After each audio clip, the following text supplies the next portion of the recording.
Y'all know what's going on. It's time for another episode of Doing Time with Joe. I'm your host, Joe Baker. Welcome to the show, y'all.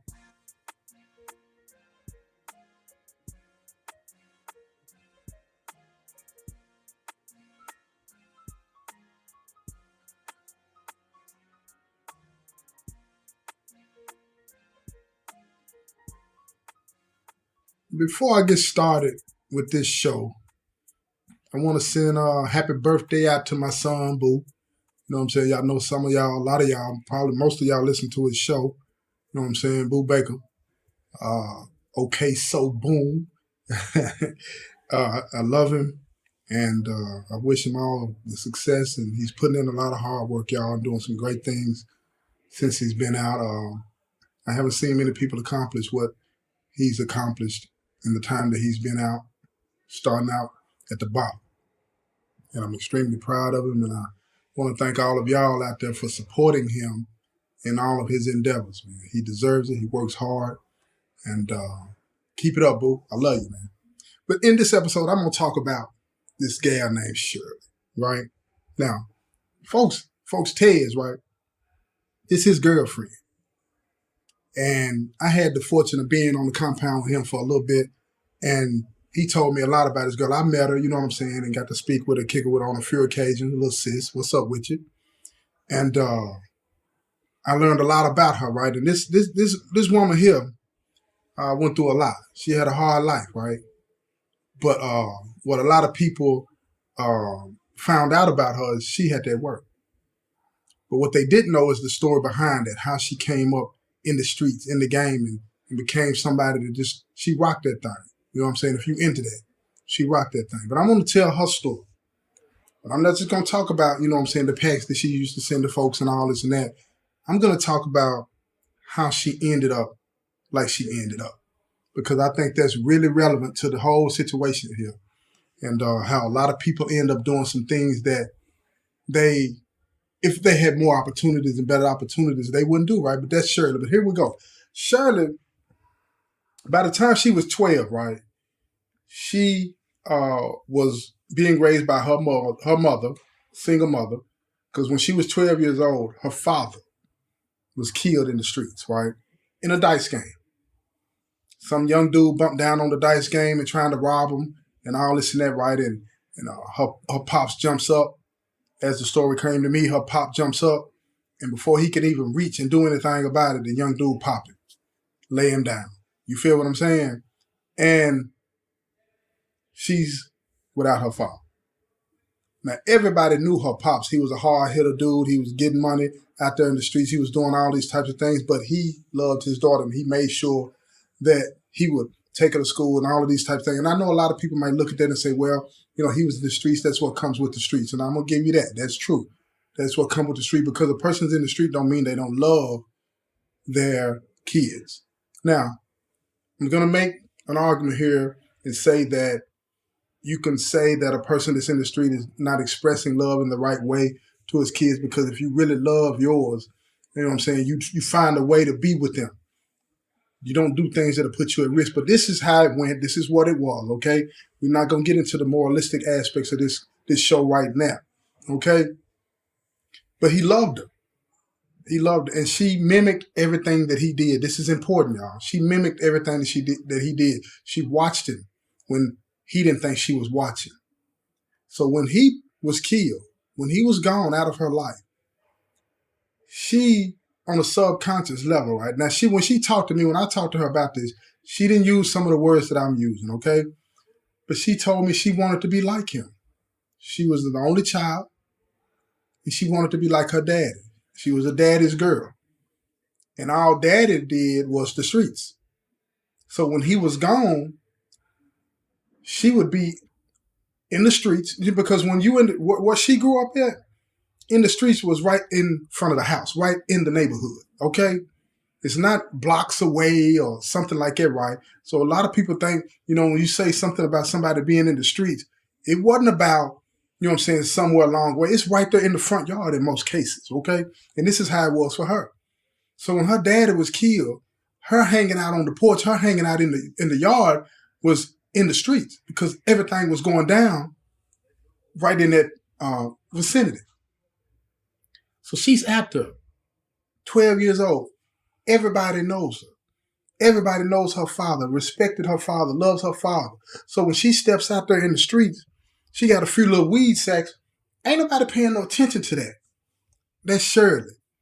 You know, they didn't really take it serious. Her mama, she was going through a lot after her dude got killed. You know, she used to make plates for all the hustlers in the neighborhood. You know what I'm saying? You know those females that be cooking those plates. She could cook real good, and then she'd have spade games at the house and all this thing. She got money her way. And she sold a little weed on the side with the people that would come over on Fridays and Saturdays to play spades and stuff like that. When they be in there playing spades and then they drink on, she's selling them the liquor. They couldn't bring no liquor. She's selling, she's selling them the weed. So she's making a little money on the side. She's making enough for her and Shirley to survive. She got her own little business going. She had that entrepreneur spirit. But it was all street stuff. So now when Shirley steps out on the porch, right, and she's seeing all of these things going on, she's hustling her few little bags of weed. And ain't nobody looking at it like it's a bad thing. Shirley getting her money. You know, she'll sell a little bit here, a little bit there because she was still going to school. She only did this when she was home from school. She didn't miss school. Her mama made sure that she went to school. Very intelligent. She didn't miss any of school. But when she was at home, her front yard was the streets. So she was out on the streets.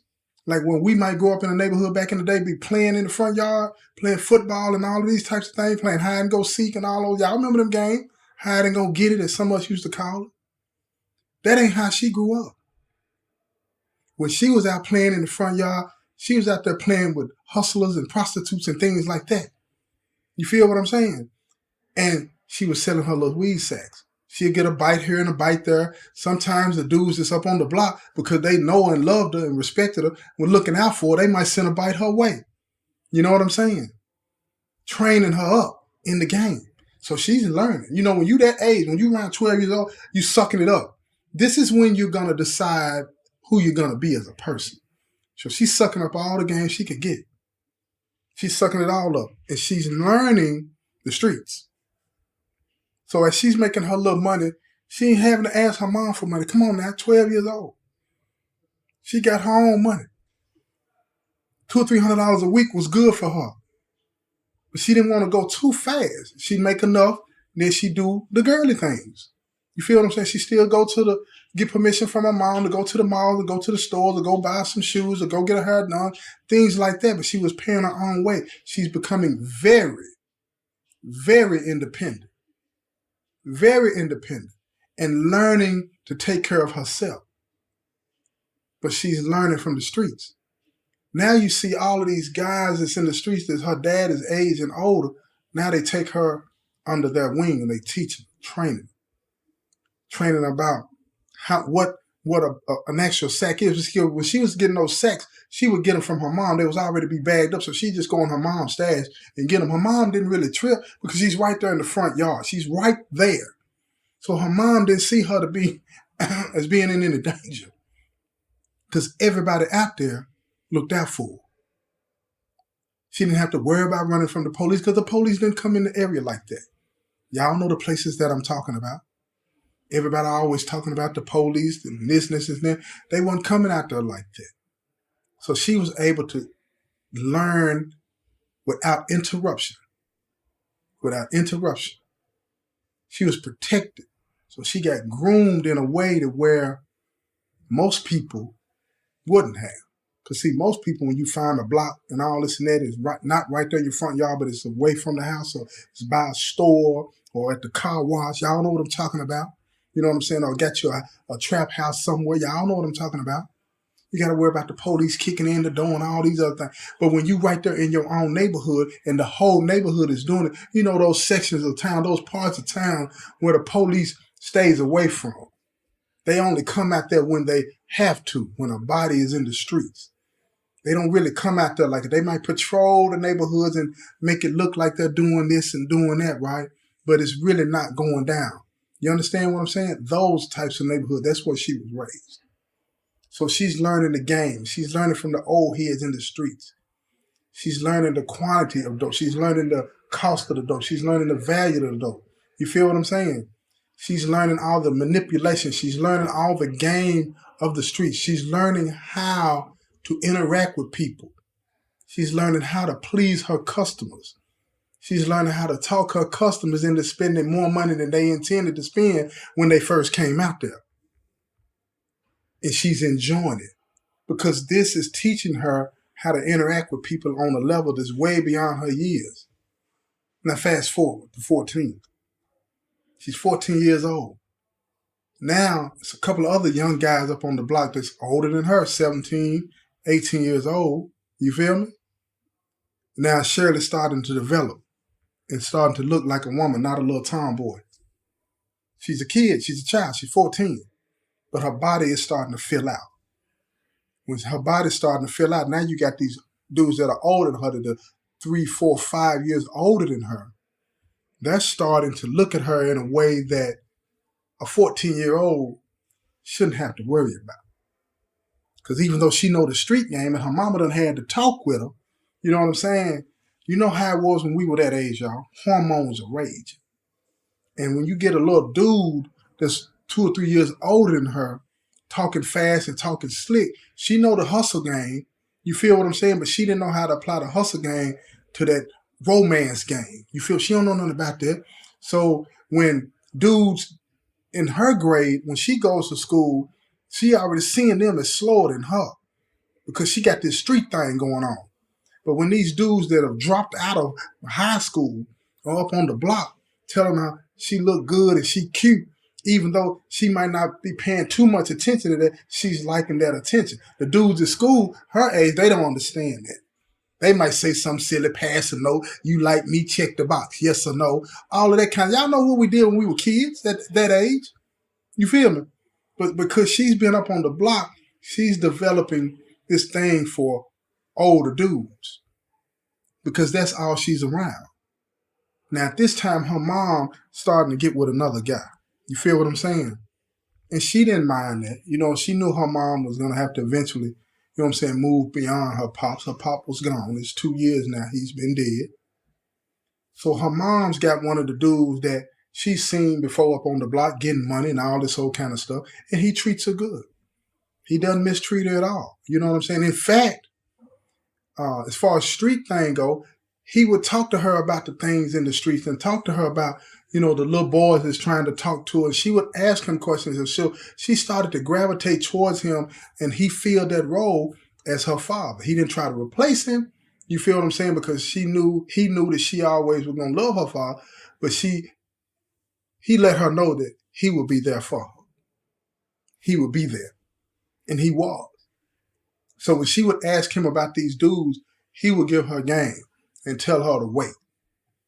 You know, he would let her know what she should say and all this and that. He didn't mind teaching her the game about getting some money out of these dudes or putting these dudes to work. That's when she learned how to set up her own enterprise. You understand? Street enterprise. Y'all know what I'm talking about. So when he started to teach her all of that, now she's seeing these dudes that are 3, 4, 5 years older than her. She's seeing them in a way, I can use them. I can put them to work. I can get this weed from moms or from mom's new boyfriend. Then I can have them selling it on the block or at school, wherever. You feel what I'm saying? And she can make more money like that. She's understanding the game. She's putting it together. 14 years old now, y'all.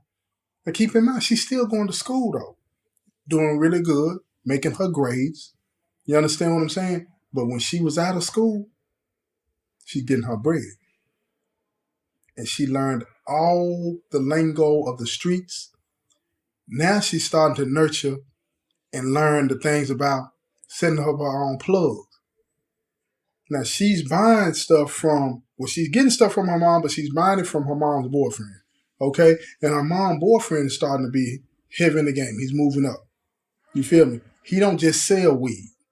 He sell cocaine. You understand? So now she's starting to learn that game from him because he sees the potential. Now, I'm going to tell you something about these older dudes, especially back in the day. when somebody is young, whether it be a man or a woman, boy or girl, whatever you want to say, they see those as individuals at that age as workers because they're not going to get locked up and be treated as bad as an adult would be. You feel what I'm saying? Not really caring that they're going to help this young child throw their life away. But anyway, that's another story. So here we go. He sees her as somebody, she getting her money. So now he's telling her, why don't you add this to your table, to your plate? You got this weed you selling and you got these young dudes out here working. He had 2 dudes out there working for her. They were getting all of that stuff from her and they bringing their money back because she knew how to play them. She's making them think there's a chance of a relationship, which she had already, the game, her mom's boyfriend gave her the game. So she got them thinking there's a chance for a relationship, so they bringing all the money back. Ain't nobody trying to beat her or cheat or nothing. Plus, they getting their bread too. So now she come with this cocaine because her mom's boyfriend done gave her the game on that and said, look, you need to step it up. You want to get some more money? This is how you can get it. So she stepped it up. Started out with a little 8 ball, y'all know what I'm saying, 3.5. And she moved up to 7, 14, and now she up on a whole little zip. But she's working it off with them. They getting her money, but it's faster than that weed. So she go from 1 ounce to 2, from 2 to 4. She's doubling up every time, and she's getting her bread. And the 2 little dudes that she got out there working for, now they bring their friends on. All young people. These all young. Ain't none of them grown. But they're all working for this 14-year-old. So now she turns 17. She's really in the thick of things. She's about to graduate from high school. She makes good grades. She makes good grades. About to graduate from high school, but she's making that paper.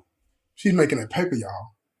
She done graduated. She's still selling weed, but she's selling weed and cocaine. And she's getting it. And she got young people working for her everywhere. Now, she's still a child, too. She's 17. You feel me? But the 2 dudes that started out with her, you feel what I'm saying? They grown now. They grown now. They get popped. They going to the penitentiary. But she's added other people to her workforce. Now she's really doing things. She's really doing things. And she's really making a lot of money for her mom's boyfriend. A lot of money because she's getting it spread out all over the city now. She's all over the different high schools getting this money. They're all coming to her. She meeting them at the mall, passing it out, and everybody's getting it. And she's developing a reputation that she's straight in the streets. Now the streets recognizing her. And that's what you got to have when you in the game. Once the streets recognize you, everybody's going to respect that. But you're going to always have some people that want to try to rob and get over and all this and that, right? And I'm going to tell you about that later. But now that the streets is hearing her name, and they looking at her like, yeah, she like her pop. She getting her money. She getting her bread. Here come folks.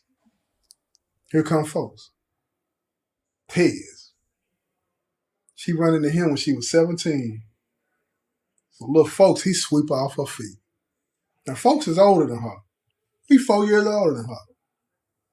21 years old, grown man. But he see this 17-year-old and he push up on her. She acts like she's older. Like he told me when he first met her, he didn't even believe that she was 17. She didn't look 17. She didn't act 17. And she was like, she didn't even let him know what it was with her as far as like she was that dude, that person rather. I'm not going to say that dude, that she was the one. She had that work. She didn't even let him know that. He had heard about all this and that. He couldn't believe it. Because when he looking at it, it's like she got her hair is all nice and curly. She's looking like a woman, a young woman. Looking like a young woman. Not somebody that's hustling in the streets like you would think, you know what I'm saying? Like you see on TV where you see these females be dressed and they looking like a dude and all this and that. Nah, that ain't how she look. That ain't how she look. She wearing the sundresses. She told me she always went and got her hair and nails done, and she always did these things and all this and that. She always was that type of female. She said she never did want to try to act like she was like a dude. She said when she was a tomboy, when her daddy was growing up, that was different. But as she got older, she came into her own as a woman. And she never wanted to suppress that.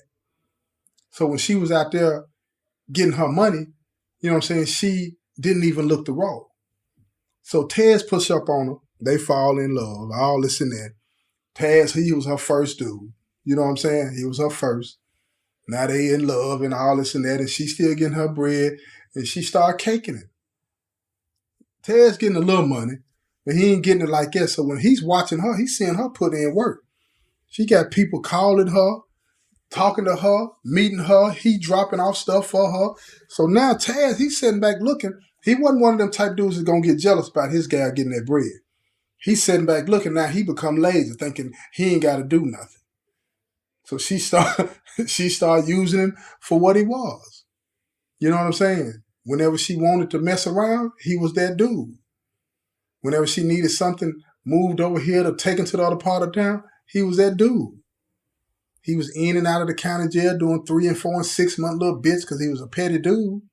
She was there for him, going to visit him and putting money on his books and all this and that. So when Taz caught this time in the penitentiary, she was on his visitation list, taking care of him. And then when he tells me about her, I couldn't wait to meet her. And when I met her in the VG for the first time, I was like, ain't no way. Ain't no way she the one with that work. But when we sat down at the table and she started talking, I could hear it. She was the one. She was getting that work. So what I'm going to do, I'm going to end this one. I done laid the foundation for you. I'm going to come back with another episode and I'm going to tell you how she was able to continue to move the way she was moving. And now she's going to move on the inside of the penitentiary. You feel what I'm saying? And show you how things progress for her. But before I go, I want to remind you of my book, Rivals, by the father and son in opposite gangs and how it went down, the trials and tribulations that they went through. I want to also say to you this, man. Look, life is hard. It ain't no joke. Ain't no joke. And a lot of the things that we all go through, we don't want to go through it. We don't want to go through it. But remember this. On the other side of all your pain and all your struggling is a better day. It's a better day. And I know I enjoy telling you these stories because I always want to make sure that you understand that, you know, these stories are true and real, but on the other side of it is daylight. On the other side of it is daylight, and it's daylight for you. Because at the end of the day, you don't want to be put in a situation where somebody else is controlling your thoughts, controlling your actions. This just basically has control over you. You don't want to do that. You don't want to do that. Remember that you have control over all the decisions you make. And if you've done some things that you regret in your life, forgive yourself, man. Forgive yourself. And move on with your life. But I'm going to end it with that. I ain't going to start preaching. You know what I'm saying? This has been another episode of Doing Time with Joe. I'm your host, Joe Baker, and I say peace, y'all.